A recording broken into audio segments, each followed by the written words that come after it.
everybody. No, you know what today's video is gonna be?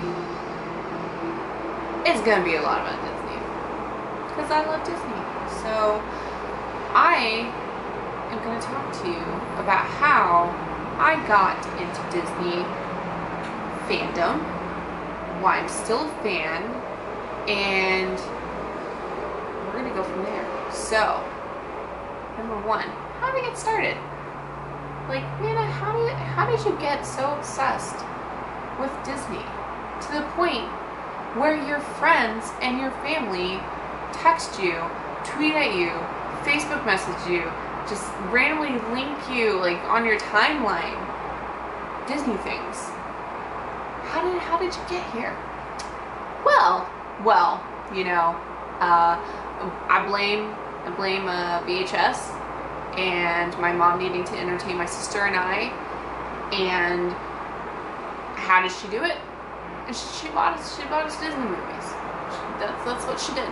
So thanks, Mom. I appreciate you putting me in this financial state that I'm in now. No, I'm really in. But no, Mom, seriously, like, it's your fault that I'm this obsessed. I remember the first Disney movie that I watched, Cinderella, on VHS. And I had no idea what the movie was about. I hadn't read that fairy tale yet. My mom didn't read us like fairy tales, you know, stuff like that. She did encourage me to read.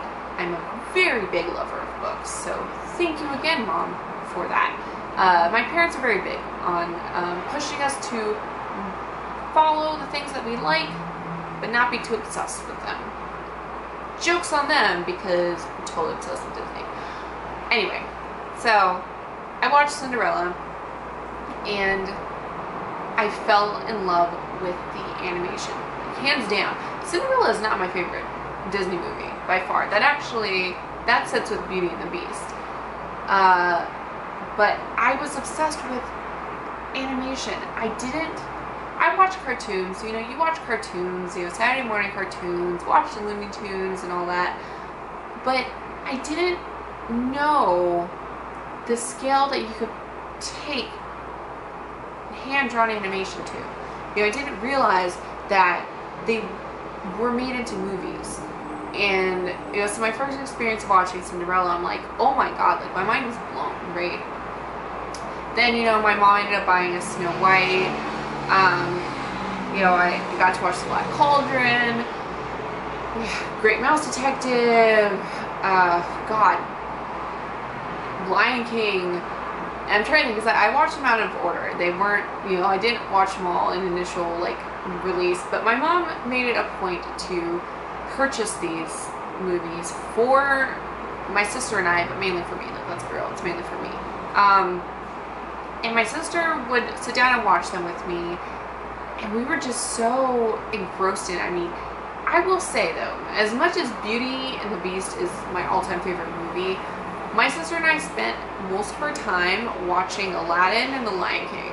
Like, it got to a point where when they had those VHS rewinders, like, just, you know, you're just supposed to put your VHS in, close it, it rewinds it to the beginning so you can watch, you know, stuff over again. My sister and I had it down to a point where we could put the VHS in that and stop it in time to where it's starting the movie. So, you know, you skip all the previous stuff, you just get straight to the movie. It's great. We had it down pat. And my mom even bought us, like, toys. So I had Pride Rock, like, an actual, like, Pride Rock. And all the Lion King figures that they had released. Like, all of them. And I was reenacting every part of the movie. I even bought, like, those generic animals, like, you know, the elephants, zebras, giraffes, you know, alligators. Like, I bought all the generic ones, like, in relatively the same kind of size so that they looked realistic. And I would reenact all of Lion King. That was my childhood. And Beauty and the Beast, I know it by heart. Like, front to back, totally know it by heart. And it's great. I love it. I will never get sick of watching that. I actually cried when I saw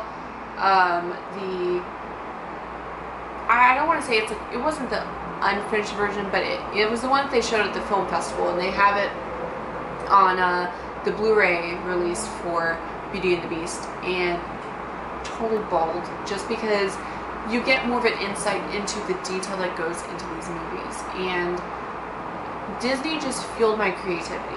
It drove me to pursue art. It drove me to letting my imagination take over sometimes, you know, because it sucks when you feel kind of useless, and I hate saying useless, but you know, you just feel like, I don't really do anything, I don't know what to do. But with Disney, as a kid, and my mom pushing us to be creative, and especially using Disney to do that, it just fueled my fire for animation. It fueled my love for drawing and, you know, creating and trying to research. And I had all the coloring books that they came out with, and I would sit there and I'd have the coloring book open to, like, say, like a picture of Simba, and I wouldn't really spend time coloring Simba as much as I would learn to draw Simba. I would redraw him over and over and over again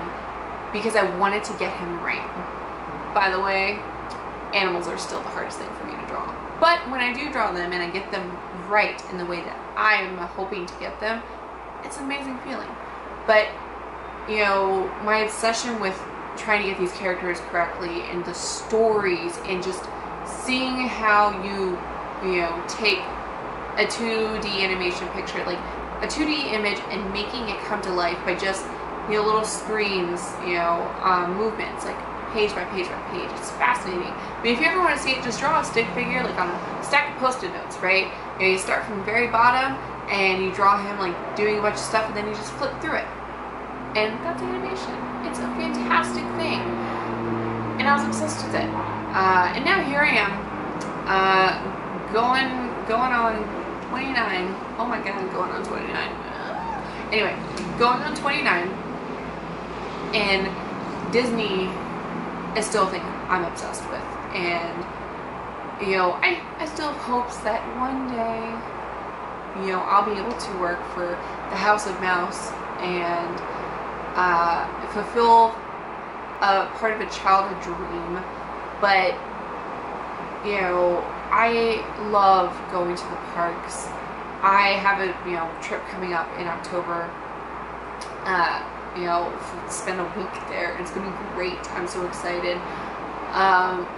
But my love for Disney is something that has never stopped. You know, some people, like, you get on that train and you get to a point where you hop off it. You're just like, okay, I'm good, I'm done. I never experienced that with Disney. I've experienced it with a lot of other things.